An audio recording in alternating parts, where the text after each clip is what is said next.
Bismillahirrahmanirrahim. Assalamualaikum warahmatullahi wabarakatuh.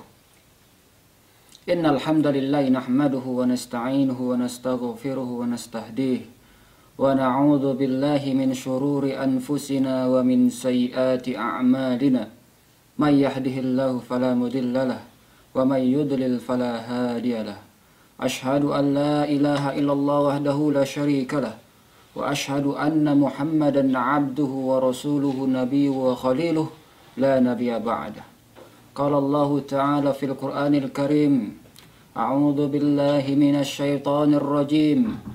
Ya ayyuhalladzina amanu taqullaha haqqa tuqatih wa la tamutunna illa wa antum muslimun. Wa qala aidan, يا أيها الناس اتقوا ربكم الذي خلقكم من نفس واحدة وخلق منها زوجها وبث منهما رجالا كثيرا ونساء واتقوا الله الذي تساءلون به والأرحام إن الله كان عليكم رقيبا. وقال أيضا يا أيها الذين آمنوا اتقوا الله وقولوا قولا سديدا يصلح لكم أعمالكم ويغفر لكم ذنوبكم ومن يطع الله ورسوله فقد فاز فوزا عظيما. Amma ba'd. Para pemirsa yang berbahagia yang dirahmati oleh Allah Subhanahu wa taala, puja-puji syukur kita kehadiran Allah Subhanahu wa taala yang telah memberikan kepada kita nikmat iman, nikmat sehat, Islam sehingga kita dapat beraktivitas sehari-hari yang seperti sekarang ini kita akan menyimak serta menyaksikan nuansa-nuansa Islami, itu baik itu di dalam televisi, video dan lain sebagainya. Salawat berangkaikan salam marilah kita panjatkan kepada Nabi besar Muhammad sallallahu alaihi wasallam yang telah membawa umatnya dari zaman jahiliyah menuju zaman terang menerang seperti sekarang ini diterangi oleh iman dan Islam. Yang mana Rasulullah sallallahu alaihi wasallam bersabda, diriwayatkan oleh Abu Hurairah radhiyallahu anhu, yang mana Rasulullah SAW bersabda, ijtanibu sab'al mubiqat, kata Rasulullah, jauhilah ketujuh perkara yang dapat membinasakanmu, kata Rasulullah. Sab'al mubiqat, al-mubiqat di sini diterangkan oleh Imam Nawawi adalah al-muhlikat, yang membinasakan. Ada 7 perkara yang bisa membinasakan seseorang, kata Rasulullah. Maka para sahabat bertanya, wa qalu, ya Rasulullah, wa ma hunna?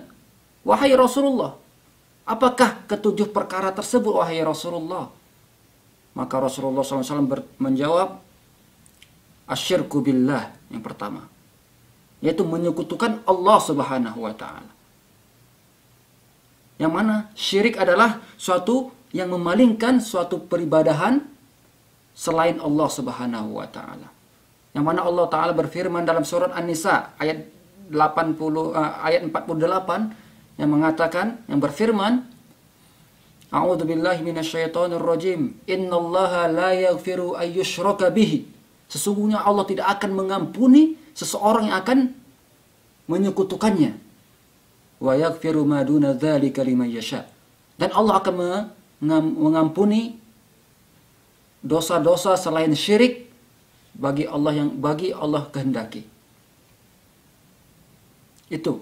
Jadi Allah tidak akan mengampuni dosa syirik, karena dosa yang terbesar adalah dosa syirik yang tidak akan diampuni oleh Allah Subhanahu wa taala sebelum ia bertaubat. Diriwayatkan lagi dari hadis Rasulullah, ala unabbiukum bi akbaril kabair. Apakah kamu mau saya tunjukkan, saya berikan yang sebesar-besar dosa yang paling besar, kata Rasulullah.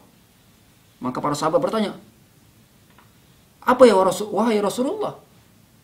Rasulullah menjawab, al-israku billah, yang menyekutukan Allah Subhanahu wa taala.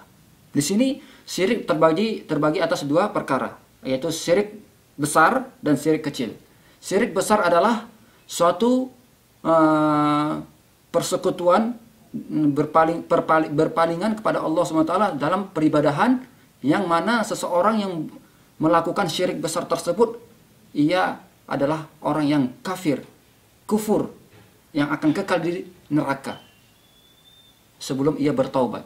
Contohnya seperti an-nazar, selain Allah, bersumpah selain Allah, takut selain Allah, itulah merupakan syirik besar. Beribadah menyembah selain Allah, itu merupakan syirik. Doa selain Allah, syirik besar.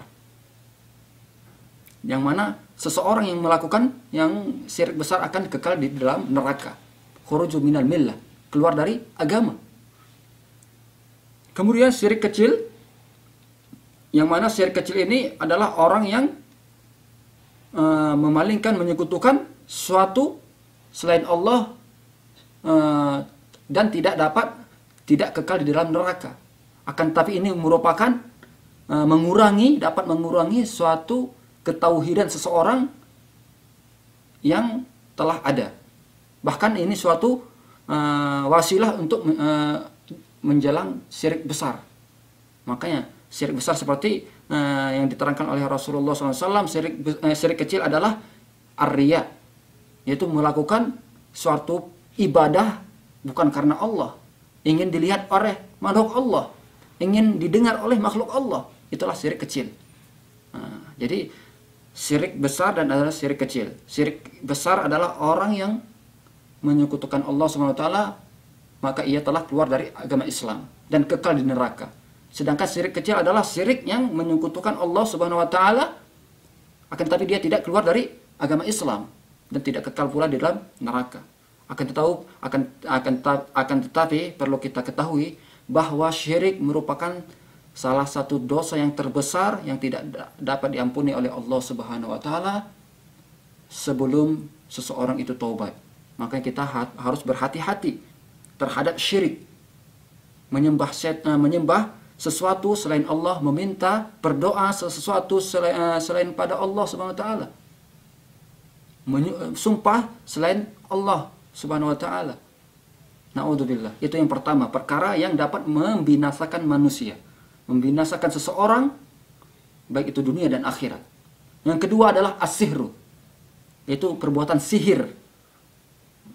Perbuatan sihir ini identik dengan jin, kerjasama dengan jin. Sama saja dengan orang meminta pertolongan dengan jin. Sihir. Ini merupakan salah perkara yang dapat membinasakan manusia di dunia dan akhirat. Yang ketiga adalah qatlun nafsi allati harramallahu illa bil haqq, yaitu membunuh jiwa manusia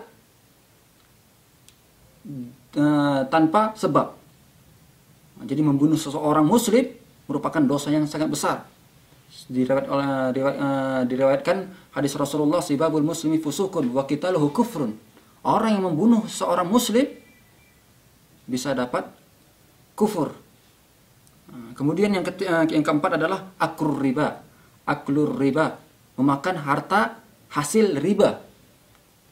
Ini yang keempat, yaitu hal yang dapat membinasakan seseorang di dunia dan akhirat. Yang kelima adalah aklu malil yatim, memakan harta anak yatim tanpa haknya. Yang kelima adalah at-tawalla yaumidz zah, yaitu kabur dalam medan perang, kabur dalam jihad fisabilillah.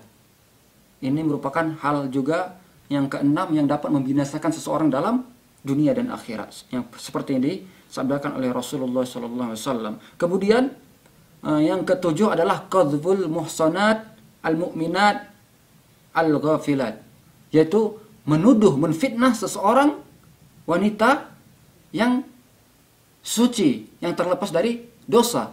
Itu merupakan hal juga yang dapat membinasakan seseorang dalam kebinasaan, yang seperti disabdakan oleh Rasulullah SAW, diriwayatkan dari Abu Hurairah radhiyallahu anhu. Jadi hendaknya kita berhati-hati dengan 7 perkara tersebut, yaitu syirik kepada Allah Subhanahu wa taala, sihir, kemudian membunuh tidak dengan haknya, kemudian makan harta riba, kemudian makan harta anak yatim, kemudian kabur dalam medan jihad, medan perang, kemudian yang terakhir adalah menfitnah atau menuduh seorang wanita yang suci, yang terlepas dari kesalahan. Itu hal-hal 7 perkara yang dapat membinasakan manusia di dunia dan akhirat. Semoga kita terhindar dari 7 perkara tersebut dan dijaga oleh Allah Subhanahu wa taala, ditunjukkan oleh Allah Subhanahu wa taala jalan yang benar ila siratil mustaqim. Mungkin itu saja yang bisa saya sampaikan. Kurang dan lebih mohon maaf. Wabillahi taufik wal hidayah. Wassalamualaikum warahmatullahi wabarakatuh.